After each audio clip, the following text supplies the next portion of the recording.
আসসালামু আলাইকুম দর্শক ভাইদের উদ্দেশ্যে আমি আরেকটি ভিডিও করলাম। সে ভিডিওটা করছি কতটুক সত্য কতটুক মিথ্যা তা জানি না। যে আমার পাশের উপরে যে ভিডিওটা দিচ্ছি সেটা হলো শেখ সাহেবের বাড়ি 32-এ। সে 32-এর বাড়ির কাজটা মিস্টার তারেক রহমান নিজের অর্থ দিয়ে উনি বাড়িটা ঠিক করতেছে। তো হঠাৎ করে ওনার এই ডিসিশনটা কেন যে গেল আমার মাথা ক্যাচ করে না। কারণ উনি নিজের অর্থায়ন দিয়ে, মানে যেটা আমি সংবাদে, আমি ওনার বয়সটা আপনাদেরকে শুনেন। বর্তমানে দ্রুত গতিতে চলছে নির্মাণ কার্যক্রম। তারেক রহমানের নিজস্ব অর্থায়নে চলছে এই কাজ এবং মার্চের মধ্যেই শেষ হবে কাজ, এমন আশাবাদী। শুনলেন সে ভিডিওটার। তো দ্বিতীয়ত হলো আমার কাছে একটা হাসি লাগতেছে, আর এটা হলো রাজনীতির বিশাল একটা পলিটিক্স। পলিটিক্সটা জানাটাও আমাদের সাধারণ পাবলিকের বড় দায়। কারণ এই বাড়িটা ভাঙছে ছাত্র ভাইরা। এই ছাত্র ভাইরা ভাঙছে, যারা মব জাস্টিস, আরো বাংলাদেশের ভাইরা আরো দুইজন আছে, তাদেরকে আপনারা চিনেন। তো তাদের নির্দেশে বাড়িটা ভাঙা হলো। এখন মাননীয় প্রধানমন্ত্রী তারেক রহমান স্যার নিজের অর্থায়ন খরচ করে 32-এর বাড়ি ঠিক করতেছে। তো খবরটা শুনে আমি যে ভিডিওটার ভিতরে দিছি, 32টা বেশি দূরে না, আমার বাসার কাছেই। তো ইচ্ছা করলে আমি যাইতে পারি। তো যাব পরে। আমি এই ভিডিওটার সত্য তদন্ত আমি অবশ্যই নিব। কারণ এই ভিডিওটা পায়া আমি কতক্ষণ হাসি লাগলো, আমার কাছে হাসি লাগলো।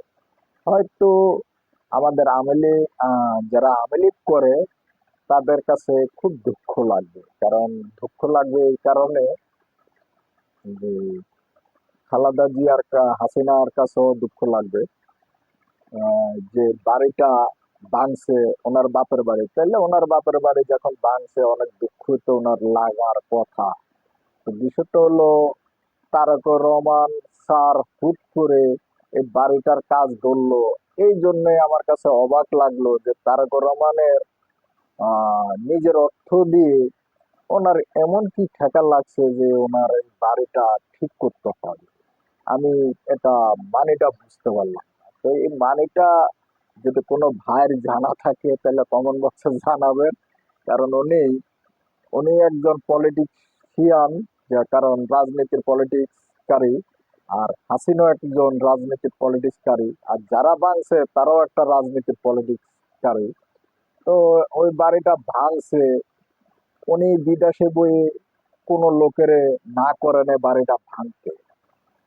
যখন উনি বিদেশ ছিল তখনও কোনো উনি ডাক দেয় নাই, কোনো জনগণকে ডাক দেয় না যে বাড়িটা ভিন্ন না। হ্যাঁ, ডাক দেয় না, কোনো নেতাই এটার প্রতিবাদ করে না।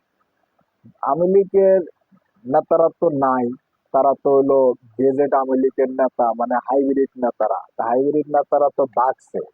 তো বাংলাদেশের ভিতরে যারা আছে বিএনপির নেতা, তারপরে যে এখানে নাঙ্গলে মার্কার নেতা, অনেক নেতারা ছিল, কোন নেতাই কিন্তু ডাক দেয় না। তারপরে আর্মির যে প্রধান, আর্মির প্রধান ইচ্ছা করলে বাড়িটা রক্ষা করতে পারত, কিন্তু উনিও রক্ষা করে না। উনিও আহ আর্মি দিয়ে প্রোডাকশন দিয়ে বাড়িটা বাঁচাইতে পারতো।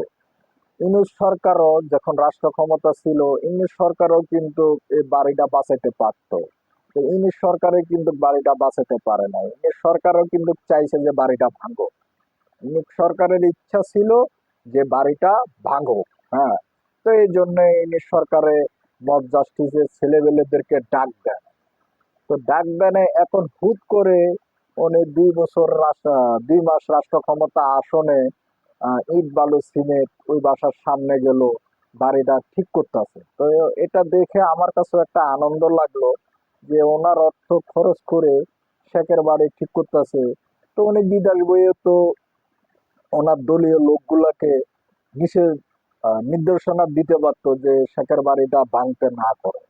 কিন্তু উনি তো কোনোদিনও সোশ্যাল মিডিয়াতে বক্তব্য দেয় না। এখন যখন উনি রাষ্ট্র ক্ষমতা গেছে, তখন রাষ্ট্র ক্ষমতা যায় বাড়িটা ঠিক করতেছে। তো বাড়িটা আমি সোশ্যাল মিডিয়া দেখা এমন খুশি লাগলো যে আসলে যে বাড়িটার কাজ মিস্টার তারেক রহমান ঠিক করতেছে নিজের অর্থ খরচ করে।